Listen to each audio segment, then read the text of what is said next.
Stanley decided to go to the meeting room to check on his co-workers. Oh, please. Are you really just doing this for the achievement? Click a door 5 times. Is that all that you think an achievement is worth? No. I can't just give these merits away for such little effort. A measly 5 clicks. Now suppose you were to click the door 20 times. I would say that's the kind of effort that warrants recognition. I have to say I'm still not feeling the satisfaction of witnessing true effort for a noble cause. Perhaps 50 clicks will do it. Yes, almost certainly 50 clicks.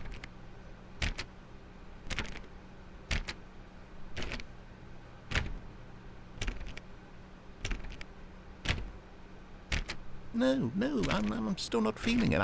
I want this achievement to have meant something. It has to be a true reward for valiant effort. I want to see some hustle, Stanley. I want to see commitment, a willingness to go all the way, no matter what the cost. Why don't you go put 20 clicks into door number 417?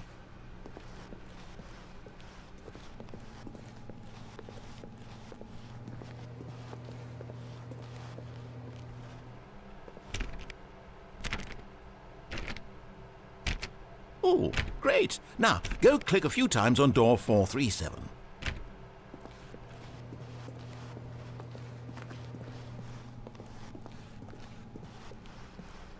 Excellent. I think we're getting somewhere. Now, door 415. Let's give it 10 clicks or so.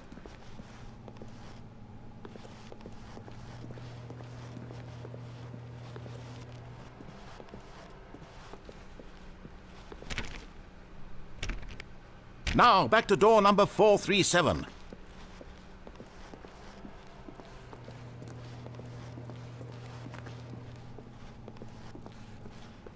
Let's see. How about you click on, well, I don't know, the copy machine? All right, back to room 417. I'm really feeling it now. I think we're getting somewhere.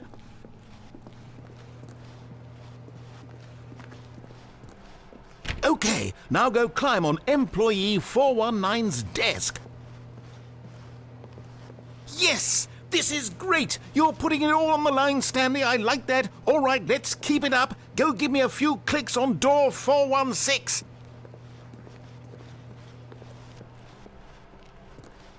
We've almost got it! Now the copy machine, do that one again!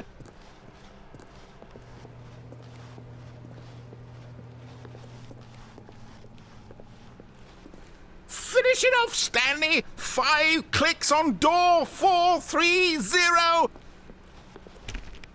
Yes! We did it! Oh, wow. That felt amazing. Oh, you really earned it, Stanley. Nothing could hold you back. Yes, I'm very proud of how far we've come today. Just think, only a few minutes ago you believed an achievement was worth 5 little clicks. Really now, what were you thinking?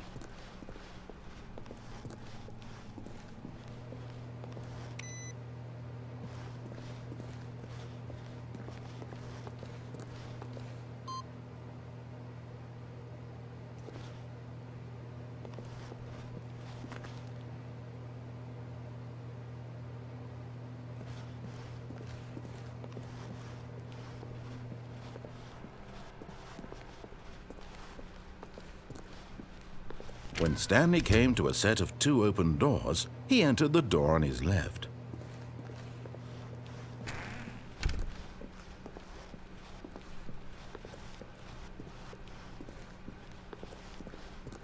Yet there was not a single person here either. Feeling a wave of disbelief, Stanley decided to go up to his boss's office, hoping he might find an answer there.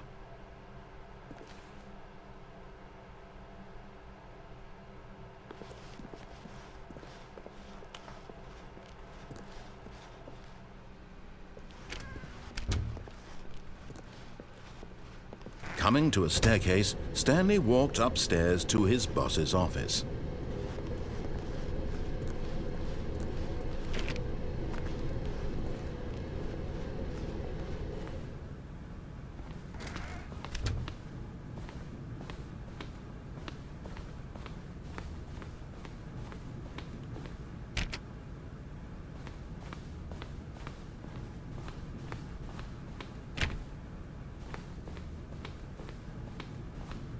Stepping into his manager's office, Stanley was once again stunned to discover not an indication of any human life. Shocked, unraveled, Stanley wondered in disbelief who orchestrated this. What dark secret was being held from him? What he could not have known was that the keypad behind the boss's desk guarded the terrible truth that his boss had been keeping from him. And so the boss had assigned it an extra secret PIN number, 2845. But of course, Stanley couldn't possibly have known this.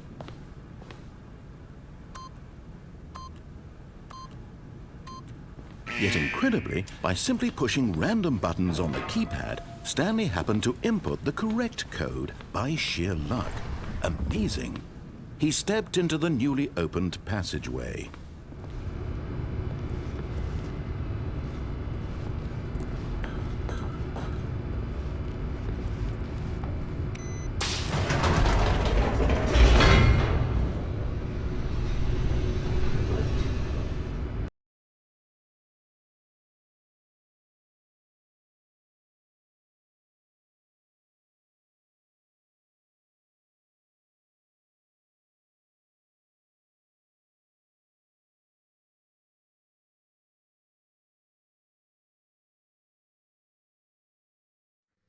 Descending deeper into the building, Stanley realized he felt a bit peculiar.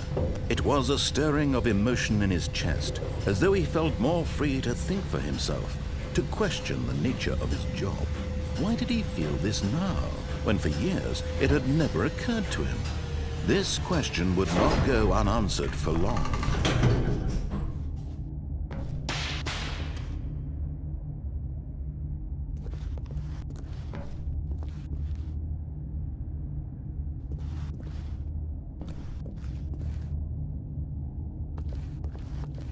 Stanley walked straight ahead through the large door that read Mind Control Facility.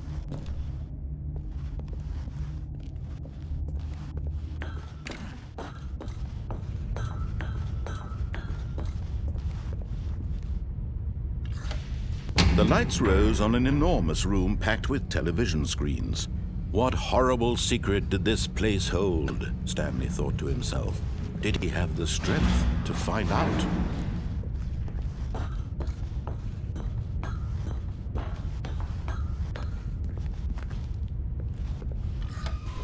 Now the monitors jumped to life, their true nature revealed. Each bore the number of an employee in the building, Stanley's co-workers. The lives of so many individuals reduced to images on a screen, and Stanley, one of them, eternally monitored in this place where freedom meant nothing.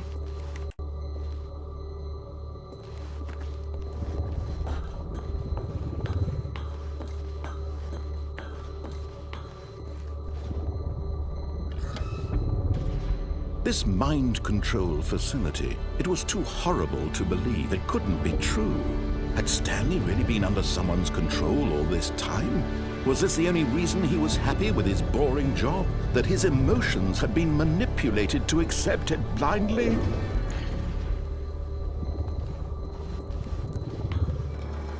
No, he refused to believe it. He couldn't accept it. His own life in someone else's control? Never!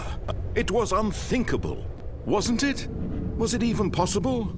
Had he truly spent his entire life utterly blind to the world? But here was the proof, the heart of the operation.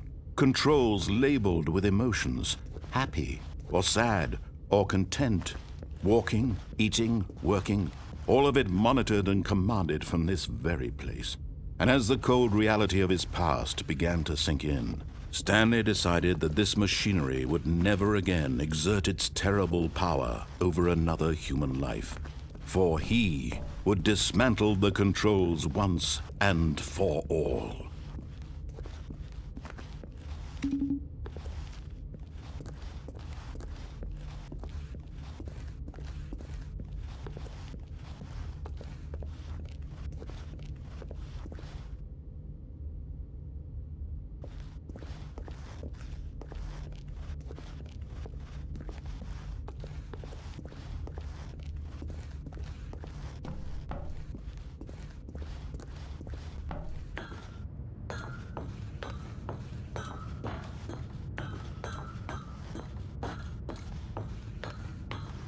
And when at last he found the source of the room's power, he knew it was his duty, his obligation, to put an end to this.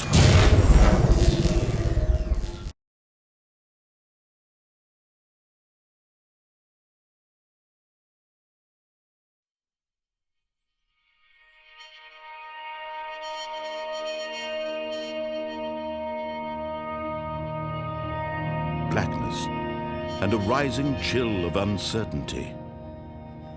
Was it over?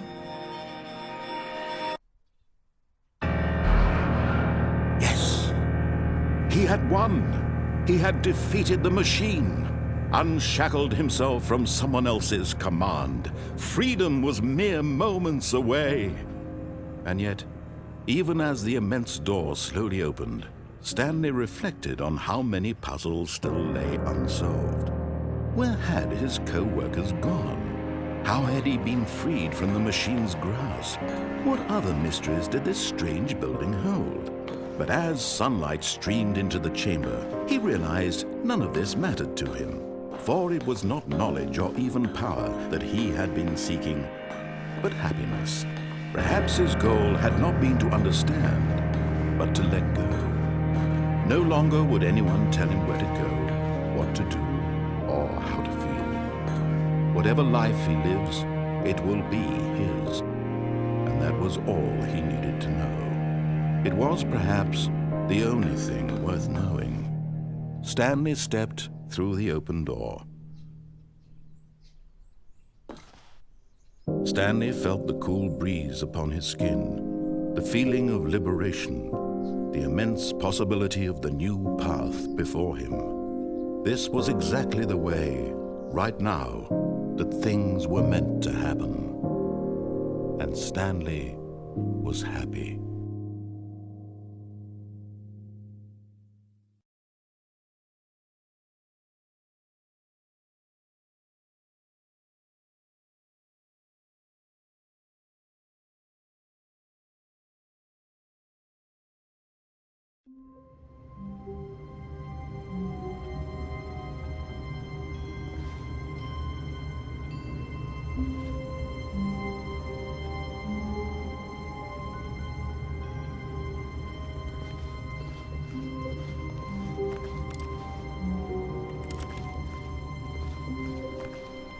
All of his co-workers were gone.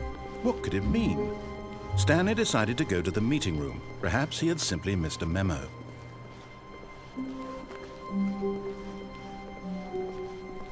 When Stanley came to a set of 2 open doors, he entered the door on his left.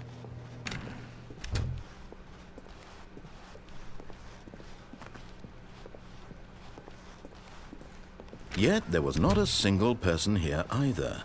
Feeling a wave of disbelief, Stanley decided to go up to his boss's office. Hoping he might coming to a staircase, Stanley walked upstairs to his boss's office.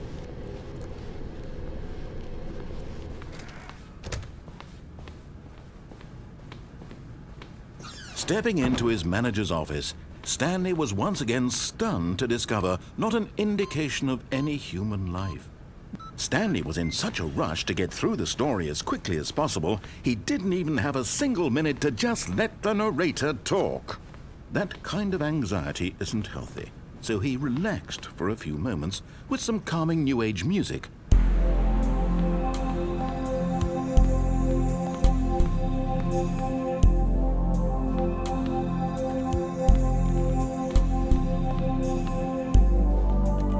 Feeling soothed and rejuvenated, Stanley calmly walked forward into the opened passageway.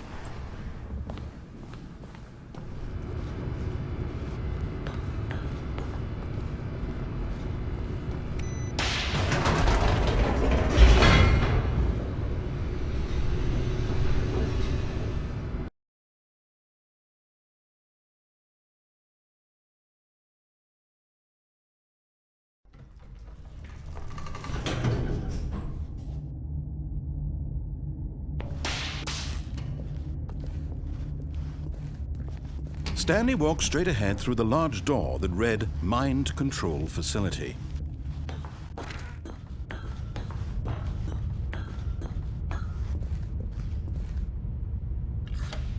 The lights rose on an enormous room packed with television screens.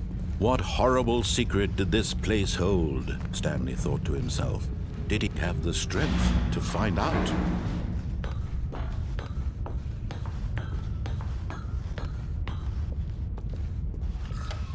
Now the monitors jumped to life, their true nature revealed. Each bore the number of an employee in the building, Stanley's co-workers. The lives of so many individuals reduced to images on a screen, and Stanley, one of them, eternally monitored in this place where freedom meant nothing.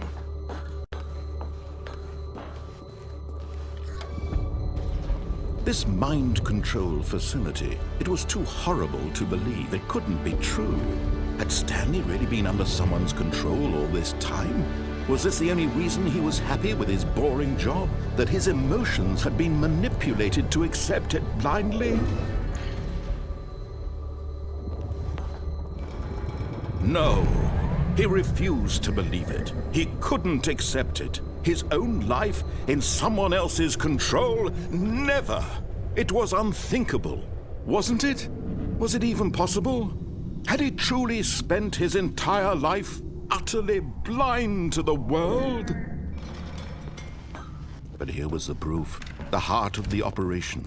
Controls labeled with emotions, happy or sad or content, walking, eating, working, all of it monitored and commanded from this very place. And as the cold reality of his past began to sink in, Stanley decided that this machinery would never again exert its terrible power over another human life. For he would dismantle the controls once and for all.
And when at last he found the source of the room's power, he knew it was his duty, his obligation, to put an end to this horrible place and to everything it stood for.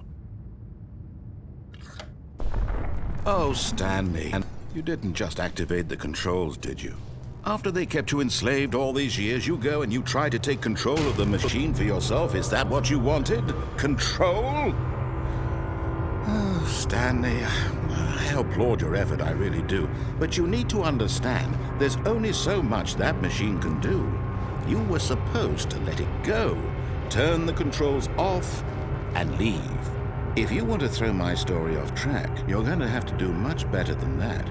I'm afraid you don't have nearly the power you think you do. For example, and I believe you'll find this pertinent, Stanley suddenly realized he had just initiated the network's emergency detonation system. In the event that this machine is activated without proper DNA identification, nuclear detonators are set to explode, eliminating the entire complex. How long until detonation then? Let's say 2 minutes. Now this is making things a little more fun, isn't it, Stanley? It's your time to shine. You are the star. It's your story now. Shape it to your heart's desires. Oh, this is much better than what I had in mind. What a shame we have so little time left to enjoy it. Mere moments until the bomb goes off. But what precious moments each one of them is. More time to talk about you, about me, where we're going, what all this means. I barely know where to start. What's that? You'd like to know where your co-workers are? A moment of solace before you're obliterated? All right, I'm in a good mood. You're gonna die anyway. I'll tell you exactly what happened to them. I erased them. I turned off the machine. I set you free. Of course, that was merely in this instance of the story. Sometimes when I tell it, I simply let you sit there in your office forever, pushing buttons endlessly and then dying alone. Other times, I let the office sink into the ground, swallowing everyone inside, or I let it burn to a crisp. I have to say this, though, this version of events has been rather amusing. Watching you try to make sense of everything and take back the control wrested away from you, it's quite rich. I almost hate to see it go. But I'm sure whatever I come up with on the next go-around will be even better. My goodness, only 34 seconds left. But I'm enjoying this so much. You know what? To hell with it. I'm going to put some extra time on the clock, why not? These are precious additional seconds, Stanley. Time doesn't grow on trees. Oh dear me, what's the matter, Stanley? Is it that you have no idea where you're going or what you're supposed to be doing right now? Or did you just assume when you saw that timer that something in this room was capable of turning it off? I mean, look at you. Running from button to button, screen to screen, clicking on every little thing in this room. These numbered buttons, no, these colored ones. Or maybe this big red button, or this door. Everything, anything, something here will save me. Why would you think that, Stanley? That this video game can be beaten? Won? Solved? Do you have any idea what your purpose in this place is? Stanley, you're in for quite a disappointment. But here's a spoiler for you. That timer isn't a catalyst to keep the action moving along. It's just seconds ticking away to your death. You're only still playing instead of watching a cutscene because I want to watch you for every moment that you're powerless. To see you made humble. This is not a challenge. It's a tragedy. You wanted to control this world, that's fine. But I'm going to destroy it first, so you can't. Take a look at the clock, Stanley. That's 30 seconds you have left to struggle. 30 seconds until a big boom and then nothing. No ending here, just you being blown to pieces. Will you cling desperately to your frail life, or will you let it go peacefully? Another choice. Make it count, or don't. It's all the same to me, all a part of the joke. And believe me, I will be laughing at every second of your inevitable life from the moment we fade in until the moment I say, happily ever after.